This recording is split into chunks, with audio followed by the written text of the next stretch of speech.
Olá, sejam muito bem-vindas e bem-vindos a mais um episódio do Ipsoscast. Hoje a gente vai falar de uma das ferramentas mais fundamentais do marketing, que é o design de embalagem. E o tema que a gente escolheu para esse episódio é como usar o design de embalagem para se conectar com os clientes. E eu sou o Marcos Cagliari, CEO da Ipsos aqui no Brasil, e a gente tem dois convidados muito bacanas para falar do tema. Mário Narita, diretor da Narita Design. Que prazer ter você aqui, Narita. Seja bem-vindo. Se você puder contar um pouquinho da agência. Marcos, na verdade, eu é que me sinto muito lisonjeado de ser convidado pela Ipsos, né? Uma empresa quase cinquentona, né? Presente em mais de 80 países. Então, realmente, assim, eu estou muito feliz de estar aqui, tá? Bom, meu currículo, eu comecei praticamente em propaganda, né? Para vocês terem uma ideia, assim, foi muito tempo atrás, porque eu comecei como marcador de título de anúncio com pincel. Olha, Então foi muito tempo, né? Muito tempo atrás tudo. E a minha formação, hoje eu tenho uma empresa, né, especificamente de design, a Narita Design tem mais ou menos 22 anos, tudo. E a minha formação acadêmica eu fiz a USP, né, a Comunicações. Eu recebi também uma bolsa de estudo em Packaging Design no Japão. E fiz também um MBA na Berlin School de Creative Leadership, tá? legal, legal. E hoje a Narita é, sem dúvida nenhuma, uma das mais importantes agências de design do Brasil, sem a menor dúvida, e trabalha com os principais clientes do Brasil, né? Ah, é. Eu tenho a felicidade assim de ter realmente assim o apoio dos clientes, né, e a confiança Que deles, legal, né? que legal. Obrigado, Narita. Que isso. E a Fernanda Weissenberg, que lidera a nossa área de inovação aqui na Ipsos, que é a área que testa e avalia conceitos, embalagens, otimização de links e tudo relacionado à inovação dos nossos clientes. Bem-vinda, Fernanda, um prazer ter você aqui. Obrigada. Estou feliz de estar aqui hoje falando aí desse tema tão importante, embalagem. Bom, a minha história, eu estou na Ipsos há bastante tempo, não vou contar quanto tempo, porque eu vou entregar a minha idade, mas eu comecei aqui muito novinha mesmo, como trainee, passei por várias áreas até a chegar a assumir a área de inovação, uma área super importante da Ipsos. E sempre fui encantada em relação ao tema de inovação, sempre foi o que eu gostei de fazer, entender os consumidores, essa curiosidade mesmo de como que a gente vai impactar consumidores, atender novas necessidades, desejos. Então, é a área que eu amo e que eu fiz minha carreira e me especializei. E interessantemente, Fernanda, é uma das áreas que, se não a área no Brasil, que vem mais crescendo, que eu acho que isso sinaliza já, para a gente já entrar aqui no nosso papo, mas sinaliza que as empresas estão imensamente preocupadas com o seu processo de inovação. Quer dizer, o pipeline, novos produtos, novas linhas, novas extensões e tudo mais, novas categorias a gente tem visto. E eu queria começar com essa abordagem, quer dizer, nesse contexto que a gente está vivendo de um aumento de inovação importante, uma mudança de hábitos pós-pandemia obviamente relevante e impactante. Qual o novo papel da embalagem? O que vocês estão vendo, o papel, como a embalagem pode gerar trial ou pode colaborar nessa conexão com os clientes e consumidores? Olha, como é que eu vejo isso, né? Realmente, assim, a pandemia acelerou certos processos que vinham acontecendo, mas a embalagem ainda né, 90, 95%, ela representa o único ponto de contato entre o produtor e o consumidor, tá? Então, a eficiência dela tem que ser, assim, Chave, né? chave, exatamente, e tem que ser de uma velocidade muito rápida, porque nenhum consumidor, ninguém quer perder muito tempo no supermercado, tá? Então a mensagem que ela traz, ela tem que ser exatamente assim, direto ao ponto, né? E nesse aspecto, assim, existem vários tipos de técnicas que a gente aplica, né, que não sei se eu já posso comentar aí para vocês, assim, de como seria, né? A gente procura muito entender, antes de desenhar, não é só o fato de fazer uma embalagem atrativa, que muitas vezes uma coisa atrativa não quer dizer que você vai Que ela é adquirir, eficiente, né? né? Vai chamar a tua atenção, mas não quer dizer nada isso, tá? E, assim, como eu pessoalmente, assim, eu tenho muito como premissa de um trabalho conhecer o consumidor, na verdade, o ser humano que está atrás desse consumidor e ver esse comportamento, né? Como se a gente faz, assim, como você tinha mencionado, de ser uma embalagem atrativa? Normalmente, assim, num processo, uma jornada de compra, existe um processo, né, a longa distância, você procurar a embalagem através, né, da marca, do shape ou de uma cor, tá? No segundo momento, chegando perto, você vê a variante que você vai, da sua preferência. E num terceiro momento é quando você pega na mão e daí você lê os atributos e os benefícios, tá? Esse tipo de processo é importante que você respeite, porque muitas vezes, se a pessoa, o designer, quer que todas essas informações sejam relevantes, ele faz com que essa embalagem seja extremamente poluída. E o nosso olhar não gosta de poluição, eles gostam de paz. E ele vai para o concorrente. Tá? Então tem um exemplo disso, de uma grande empresa de alimentos, né, que no portfólio deles, na categoria de pizza, eles tinham 8 variantes. Mas o consumidor só lembrava de 2, mussarela e calabresa. Por quê? Porque uma dessas etapas não foi respeitada.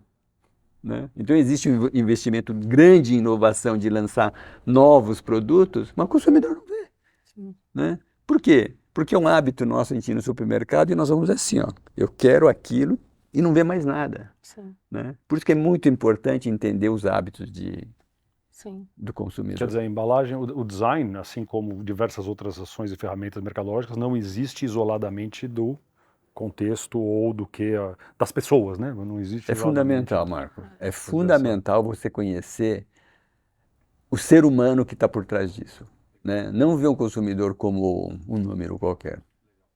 Aqui na Ipsos a gente tem visto muito essa necessidade de renovar marcas, trazer inovação, mas muitas vezes rompendo com o que a marca já é hoje, o que ela faz hoje, e você traz ícones totalmente novos e perde a conexão com a marca. Então é muito importante, a gente avalia não só perguntando para o consumidor, mas observando, seja via um eye tracking, então a gente tem maneiras de capturar o olhar dele para onde realmente ele está olhando, o que está chamando atenção, muitas vezes ele não vai saber dizer para a gente. Então as técnicas não declaradas, né, subconscientes, cada vez mais ganham relevância nesse processo. Em particular em embalagem, né, Fernanda? Sim, porque sim. é um processo que a gente mesmo não sabe explicar, né? Sim.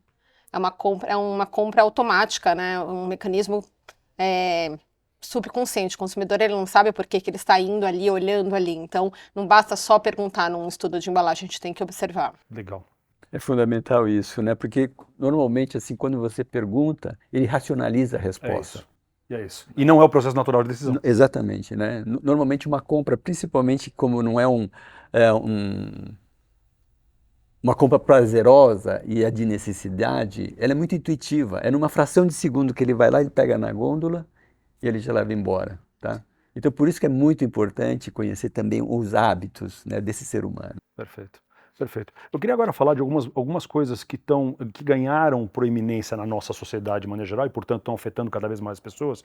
E queria saber como elas acabam afetando também o design de embalagem. O primeiro ponto que eu acho que é gritante é a necessidade de transparência. Como isso afeta a embalagem? Quer dizer, mais informação, muito mais preocupação com saudabilidade, com origem de ingredientes. Como isso afeta essa ferramenta, né? Em outubro entra uma norma, né, da Anvisa, né, de colocar o teor, né, do sódio, da gordura saturada e dos açúcares. Né. Eu vejo de uma maneira extremamente salutar, né, essa atitude da Anvisa. Por quê? Porque vai informar os consumidores do que eles estão ingerindo. Tá? Isso é muito importante. Né. Isso para mim também é traduzido em transparência, em verdade. Né. E que a gente pode traduzir depois em confiança, né? E confiança que é a base de um relacionamento entre uma marca e o consumidor, tá? Um exemplo recente disso que a gente teve de uma maneira negativa, né? Vocês devem conhecer a marca de sorvete, que inventou uma história, né? De que o avô da pessoa, o avô do dono que trouxe essa receita aqui para o Brasil. E, na verdade, o avô tinha nascido aqui no Brasil, não, veio aqui com 3 anos, descobriu-se isso através das redes sociais e, realmente, essa marca que tinha um investimento de grupos poderosíssimos, sumiu. Entendi, quer dizer, a verdade... Como é interessante, né, a embalagem, um pedaço tão pequeno em tese do mix mercadológico, sendo o principal canal de geração de confiança, de geração de transparência, de um relacionamento, né? E a embalagem tem esse papel. Tem esse papel. Tem esse papel. E como eu te falei, né, às vezes é o único ponto de contato que o produtor tem com o consumidor. A pandemia acelerou a busca, né, por saudabilidade, saber o que você está consumindo, essa relação, busca de transparência, né? O consumidor se tornou mais exigente, ele lê mais, ele vai mais atrás de informação, acho que teve um processo de aceleração, já existia, era uma tendência e se confirmou. E aí o que a gente vê hoje em dia é as redes sociais com um papel importante, né? Quando tem uma mudança de algum produto e se não foi comunicada direito, enfim, se passou desapercebida, isso pode virar um barulho grande nas redes sociais, tem um risco grande de reputação corporativa, né? A gente viu casos acontecendo. E aí a gente vê as marcas também preocupadas mais em trazer os claims da embalagem, então claims de benefícios de saudabilidade de produto. A embalagem muitas vezes é o canal de comunicação, ou digital, mas no digital você não vai ter a chance de fazer uma comunicação completa, você vai trazer claims, então a sua embalagem tem que estar muito conectada nessa história, ela é o canal de comunicar esses benefícios, o consumidor está mais atento, está lendo mais embalagem, então realmente a gente está passando por um processo de revisão e isso se reflete em muito mais estudos de embalagem, a gente vê um movimento crescente. Quer dizer, os clientes nossos, que são Né? grandes empresas Sim. e marcas mais preocupados com essa, Sim. com essa ferramenta. E só para pegar um pouco o que você falou, essa história de colocar o claim na embalagem, o que está por trás disso, Fernanda? Muitas vezes você não vai ter chance de impactar o consumidor com uma comunicação. Você vai contar para ele que aquilo é mais saudável, que aquilo, enfim, vai ter um benefício que vai ajudar ele a dormir melhor ou cuidar melhor do filho dele. E a embalagem vai ser a única chance de você contar. Então a gente vê um movimento, sim, claro, sempre alinhado às exigências da Anvisa, de trazer mais claims funcionais para a embalagem. E aí entra toda essa parte, mas o que eu vou priorizar no meu design, qual é a ordem que o consumidor vai ler. Então a gente vê muito esses questionamentos, essa demanda por a gente entender qual é o flow do que se está lendo na embalagem, se realmente as pessoas estão entendendo aquele benefício via a embalagem. A gente está construindo para a imagem da marca com a embalagem.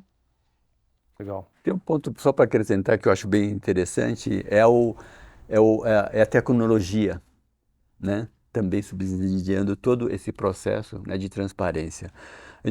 Nos rótulos é uma coisa um pouco já utilizada, que é a realidade aumentada, né, que você pode entrar, você pode contar uma história melhor sobre esse produto, ou até criar uns jogos, né? Mas tem um trabalho assim que eu tinha visto no supermercado da França que eu achei genial. O que é? É a possibilidade de rastrear, né, a origem desse produto, a produção, todos os detalhes, e numa questão de segundos, né? Então você pode ver assim de como as aves estão sendo tratadas, né? De como que é o transporte, de como que é a produção, né? Cadeia Se não produtiva, existe, supply exatamente, numa fração de segundos. E o que é isso? Transparência, verdade, né? E que vai traduzir em confiança e em fidelidade, tá? E, ao mesmo tempo, né, complementando também a Fernanda, e eu costumo sempre dizer isso, o consumidor pode não ter dinheiro, mas ele tem muita informação, ele tem acesso à informação e ele é muito poderoso hoje em dia, tá? Então, realmente, assim, nós precisamos ser transparentes e verdadeiros, nada de tentar esconder. E o papel da embalagem hoje passa a ser essa grande Exato. poder de comunicação que ele tem através da ampliação. Esses exemplos são ótimos, né? De realidade aumentada, por exemplo, através de um QR Code, através de alguma ferramenta que te permite pegar a embalagem e explodir o processo de relacionamento, né? Tem muitas marcas que usam e a gente já fez alguns lançamentos com esse processo de rastreio, né? Para a PepsiCo lançou a batata rústica, uma batata Lay's rústica, e eles têm um QR Code que eles contam toda a história da batata e quanto tempo a batata demorou do produtor até a mesa. A gente fez esse teste, já está no mercado. Então, realmente, acho que essa realidade da França já está vindo para o Brasil, algumas empresas fazendo, a Nestlé fazendo o processo de como é a produção do leite ninho e contando toda uma história, como ela apoia, então aí vem junto com a questão de ESG também, né, as empresas muito mais próximas dos produtores em ajudar na questão de sustentabilidade, renovação de solo, então acho que a embalagem está tendo um papel muito mais amplo, né, não só gerar trial, vender, mas contar uma história e mostrar o engajamento dessas marcas com ESG. Fora a possibilidade que também dá, né, por exemplo, assim, de um problema de contaminação, né, da detecção assim imediata. De você rastrear o lote, por imediata, exemplo. Né? E não aqueles problemas assim antigos que muitas vezes a empresa demora 3 dias para se pronunciar. Se ela quiser, em questão de fração de segundos, ela Ou tem é essa obrigado informação. para tirar tudo das prateleiras, aquela coisa caótica, Ele com po- péssima relação com o público. Exatamente, Marco. Ele pode É. pegar qual lote, É. né, e da onde foi produzido, em de que, né, setor, galão, foi produzido isso e Que fazer o interessante. pronunciamento a Que respeito interessante. disso. Ainda sobre isso, eu queria voltar um pouquinho sobre a história agora dessa nova regulamentação da Anvisa, de colocar com mais clareza alguns ingredientes das marcas. Isso me parece que uma reação natural é assim, já que agora eu vou ter que deixar isso tão explícito, eu sou obrigado a melhorar meu produto. Quer dizer, a lei não é só do ponto de vista de aumentar a transparência, mas também de provocar alterações que talvez muitas marcas tenham protelado, né? Não sei se vocês têm visto isso também no mercado. Eu acho que quem ganha aqui no processo é o consumidor. Talvez não todos os produtos a indústria vai conseguir melhorar, mas talvez ela vai ter mais opções, ela vai aumentar o portfólio para atender essa nova necessidade. Então, categoria de sucos, no passado só existia néctar no Brasil. Hoje em dia você tem 100% suco, você tem o suco que é um refresco com 10%, você tem o 30%. Então, você diversificou a categoria e fez que o consumidor tivesse opção na hora de escolher. Eu quero dar um suco totalmente natural, vou pagar mais por isso, mas eu estou consciente que isso é só fruta. Então, esse processo de ter claims e obrigar a contar ao consumidor fez com que também a indústria corresse atrás. Muito bom, muito bom. E esse aumento de opções que a Fernanda falou, quer dizer, aumenta o portfólio, como isso afeta o design, a origem da criativa do processo? O que nós procuramos fazer, né? Realmente, assim, a competição é extremamente grande, né? Eu me lembro, assim, quando eu trabalhava com sucos, logo no início tinha 5 opções, depois de um tempo tinha 150 marcas. É verdade. 150 marcas fazendo.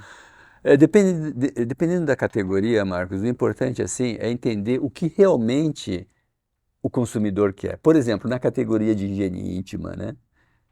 O que era mais importante? Não era você fazer uma embalagem bonita que chamasse atenção, e sim mostrar qual que era o atributo mais relevante para a consumidora, né? Com abas ou sem abas, se existe uma absorção imediata, né?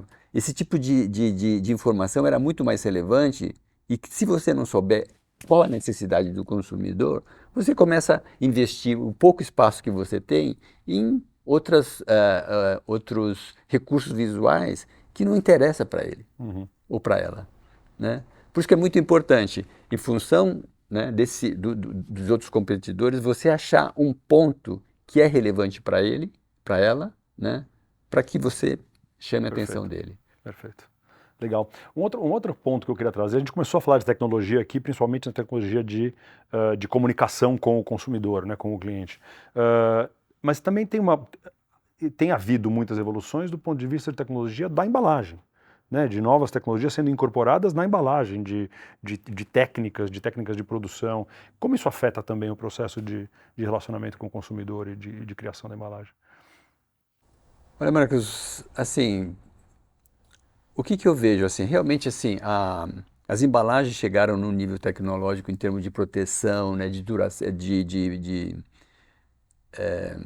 manter a qualidade, né, Preservar, dos produtos e tal, e chegou numa situação assim que realmente às vezes tem produtos que conseguem ter um shelf life assim extremamente longo.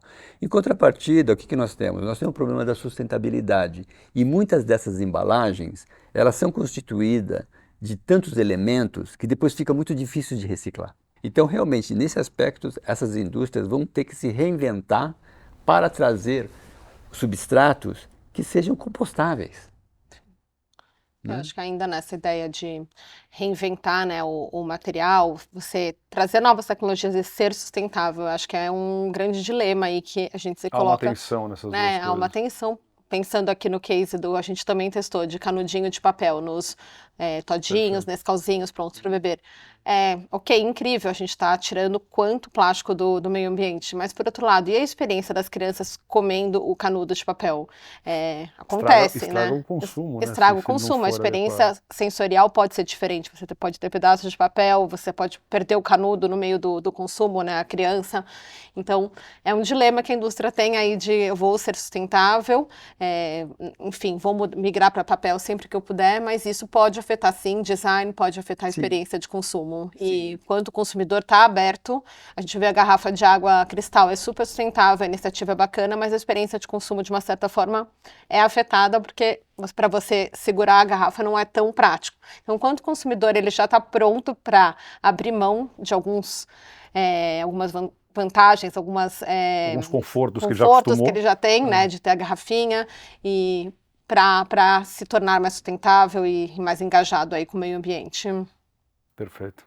Eu, assim, tinha um bombom que é extremamente famoso, né? Que você, até o barulhinho dele de abrir, né, era relevante e tudo. Depois foi para Pillow, né? Outro sistema. E não houve esse tipo de rejeição. Incômodo. Não houve. Por quê? Porque houve um ganho, assim, em termos de frescor também, né, de material, houve uma economia de material. Então, muitas vezes também eu acredito, assim, que o consumidor, ele entende e ele aceita essas mudanças.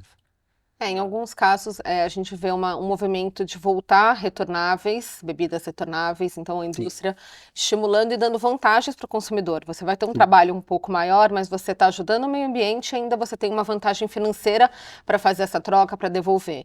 Então a gente vê alguns movimentos de coisas que eram bem nichadas, já quase não existia tanto retornável, voltando aí com força É também. interessante a palavra retorno, quer dizer, você tem aí um ciclo mesmo de algumas coisas funcionavam bem antigamente, né, nos bons tempos. Eu lembro, só falando em retornável, eu lembro que as pessoas tinham em casa um valor enorme em garrafas, né, você ficava com garrafas de vidro e depois isso passou a ser, obviamente, atrasado, né, agora o negócio e volta no sentido de temos novos valores, que é mais uma vez a importância do que a gente estava falando antes, de como o contexto, a variação do contexto em que vivemos nós e os valores de uma sociedade fazem a gente mudar a aplicação das técnicas, né, das nossas ferramentas mercadológicas. É uma reeducação do hábito, Marcos, mas nesse aspecto eu vejo muito quando bate no bolso do consumidor e ele vê vantagem, daí ele adota. Porque realmente, assim, você levar a garrafa de novo no supermercado e trocar, é um trampo. É um trabalho, né? Você É interessante, não é só valores, limpar, né, que afetam isso. Exato, limpar as garrafas, tudo. Esse é um bom ponto. Esse é um bom ponto. Com relação, por exemplo, aos impactos financeiros, Fernando, o que você tem visto que os clientes estão preocupados? Porque, obviamente, isso muda como as pessoas produzem. O jeito, as marcas, as embalagens, os preços. Eles procuram Ipsos para quê? Para fazer esse tipo de...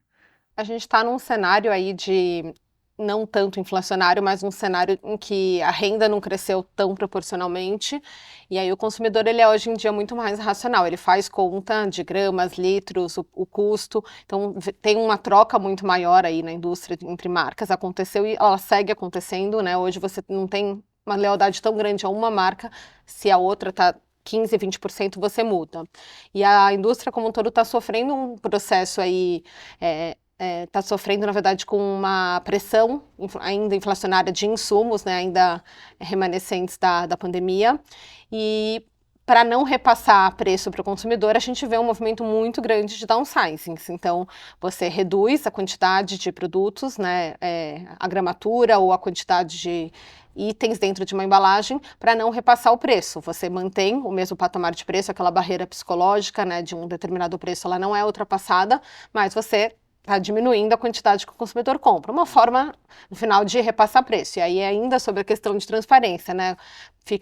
Volta a questão de o consumidor está vendo isso, a indústria é obrigada a comunicar, mas como o consumidor realmente está enxergando essa mudança, ele percebe, e quando percebe, o que acontece? Então, pode gerar, de novo, uma crise aí para a marca.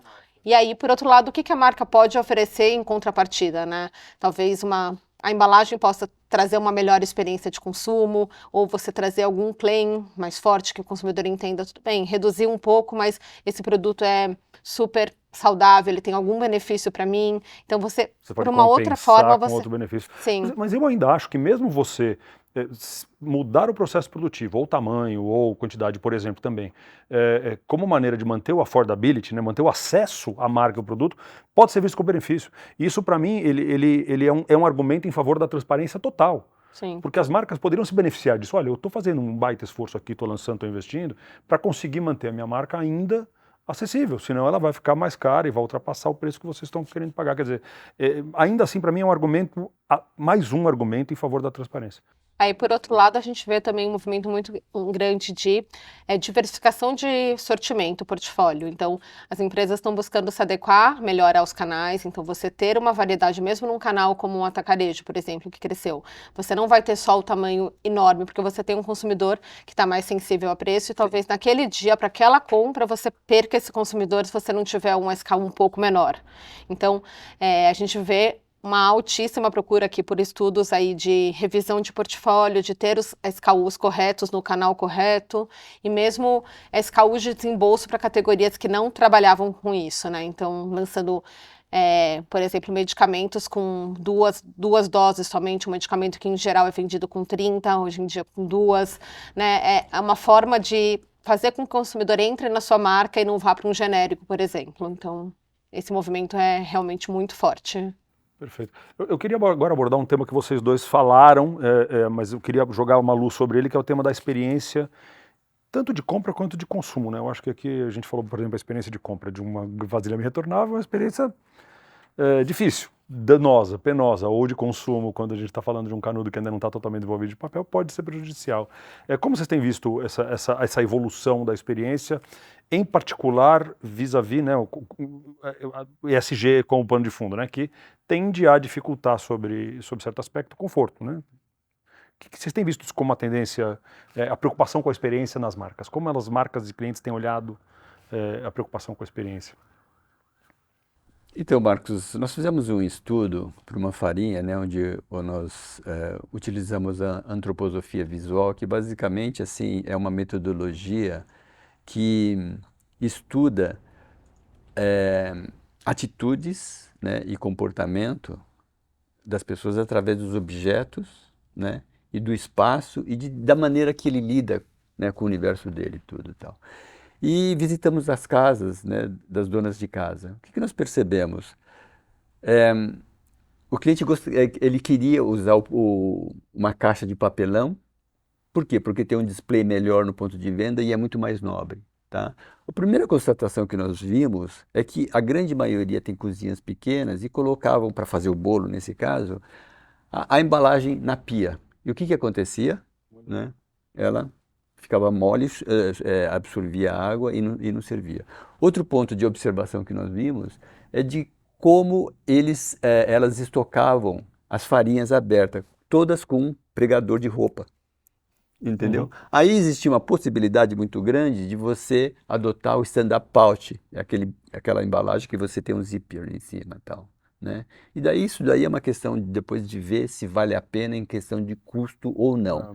Mas tem oportunidades sim que a gente, estudando e vendo os hábitos do consumidor, você consegue achar essas oportunidades. Tem que estudar, né? Tudo passa por observar o consumidor, ouvir o consumidor, né? Exato, exato. E acho que fazendo um paralelo aqui, a embalagem ela pode ter um papel muito importante para trial, ela, né, ser muito impactante no ponto de venda, então você vai lá e compra aquela inovação, uma renovação de uma marca, porque a embalagem estava muito chamativa. Mas ela também vai ter um papel muito importante para repetição, para você se manter naquele produto, porque ela vai explicar a experiência, se foi uma experiência positiva ou não. Então você pode ter, por exemplo, problema de oxidação de um líquido no ponto de venda se ela não estiver armazenando bem na qualidade certa aquele líquido. E aí a sua experiência vai ser muito ruim como um produto por conta da embalagem, né? Mas ela também pode oferecer uma experiência não tão positiva aí no dia a dia, ou ao contrário, né? Ela pode te surpreender, você foi tão bacana, você conseguiu guardar, a qualidade do produto se manteve ao longo do tempo, então ela vai ser muito importante também para a repetição, para você se manter na marca. Então, né, parece embalagem não ser algo tão importante, mas olha quantos pontos a gente já trouxe sobre embalagem aqui, quanto ela é importante para manter vendas da marca. Ela pode derrubar uma marca, mas como pode ajudar muito. E aí, falando sobre a questão de sustentabilidade ainda na experiência, a gente vê também um movimento muito grande dos packs secundários para bebida, né? Então, em vez de você usar um sleeve plástico, a indústria migrando para uma questão de papel e mais fazendo com que seja prático para o consumidor carregar aquelas latas. Então, tem crescido muito isso também. Então, está se pensando no ESG, né, na sustentabilidade, mas também numa experiência de carregar suas embalagens de uma forma muito prática. Então, a indústria realmente está passando por um momento latente aí de revisão de embalagens, revisão de portfólio diante de todos esses desafios aí de um bolso mais apertado, um consumidor mais exigente, novos canais, transparência. Então, é uma série de coisas que fez mesmo com que a embalagem ganhasse um foco diferente do que tinha no passado.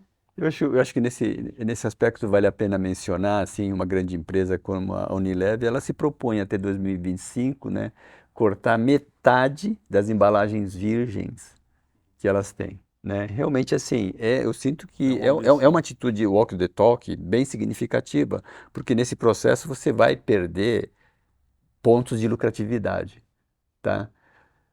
Mas em contrapartida, assim, eles esperam que essa parte seja substituída pelo refil ou por pontos de refis, né? Que estava acontecendo muito na Europa, tá?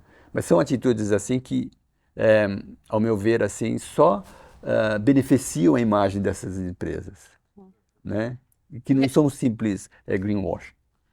Esse ponto do refil que você trouxe ainda é um pouco iniciante, sei lá, no Brasil ainda é incipiente, não é tão relevante, mas a gente vê o movimento de todas as indústrias, né? Limpeza, beleza, higiene, trabalhando muito a questão de refil como uma solução mais affordable, você pode pagar, né, mais barato do que você comprar uma embalagem e sustentável. Então a gente vê esse movimento assim no Brasil crescendo e eu acredito que nos próximos anos a gente vai ver um ganho de relevância muito alto aqui. Isso que vocês aqui. estão trazendo é tão fundamental, quer dizer, o papel das empresas e marcas em também ser propositivo e não só reagir ao que a sociedade ou os clientes impõem, é absolutamente fundamental. E aqui fica uma das grandes mensagens da percepção de imagem, confiança, seriedade, walk the talk, como a Narita falou, de implementar ações que de fato mexam a agulha.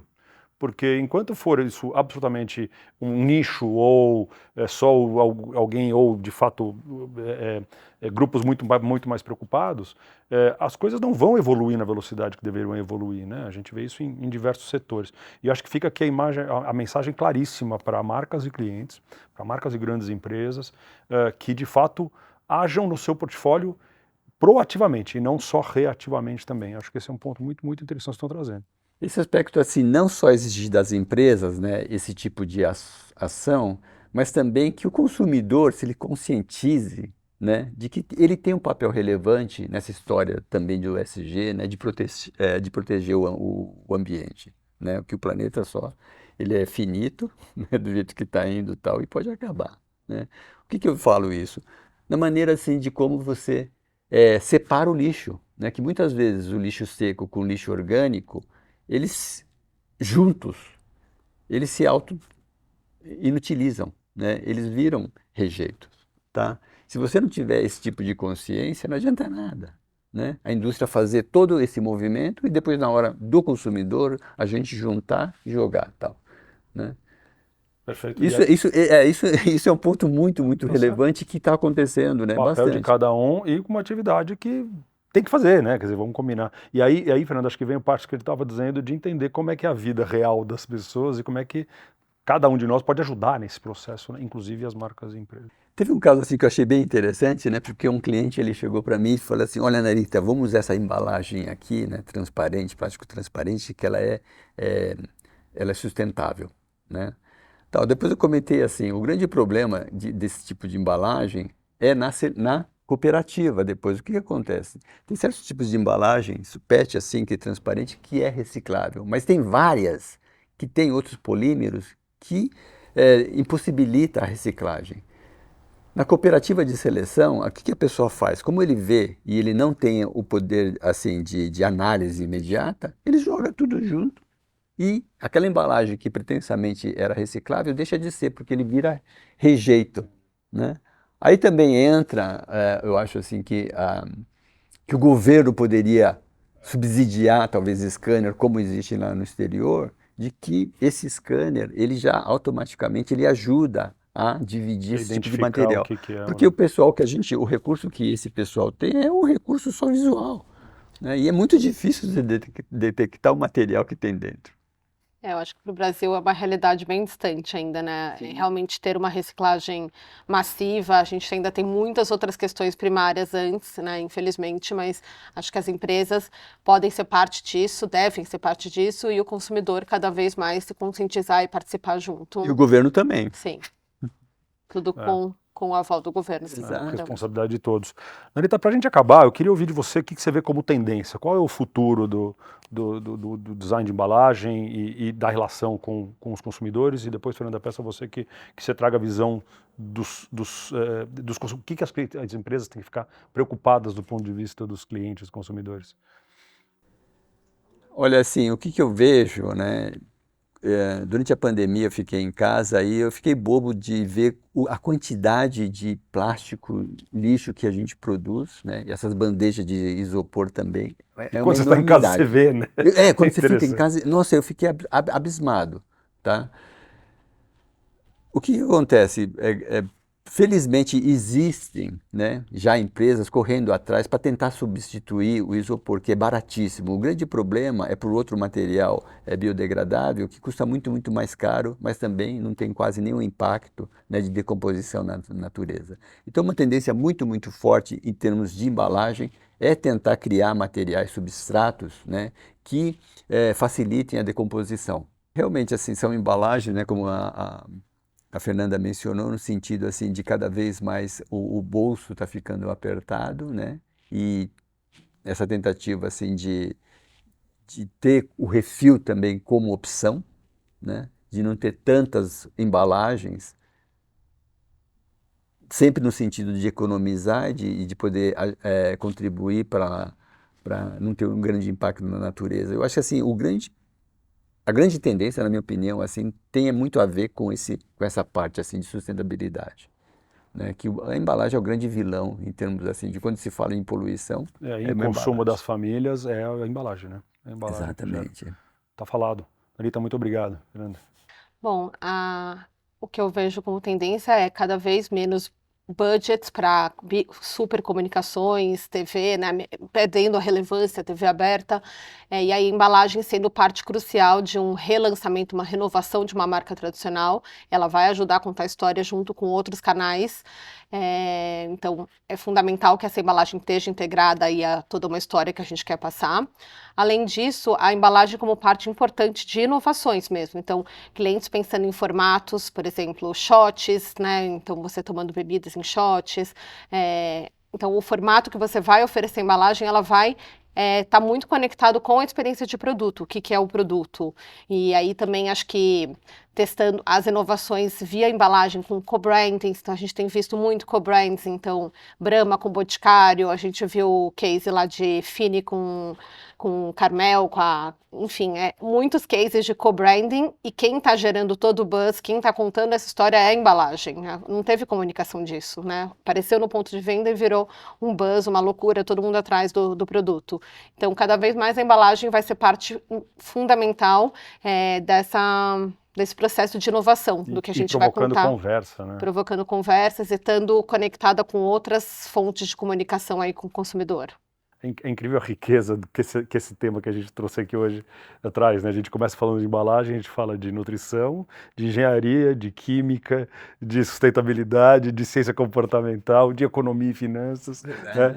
Como cobre tudo. Vai dar papo, e eu peço a todo mundo que se interessar mais, contate o Narita, contate a Fernanda, para ter mais informação sobre tudo que a gente conversou aqui. Muito obrigado a vocês, até o próximo episódio.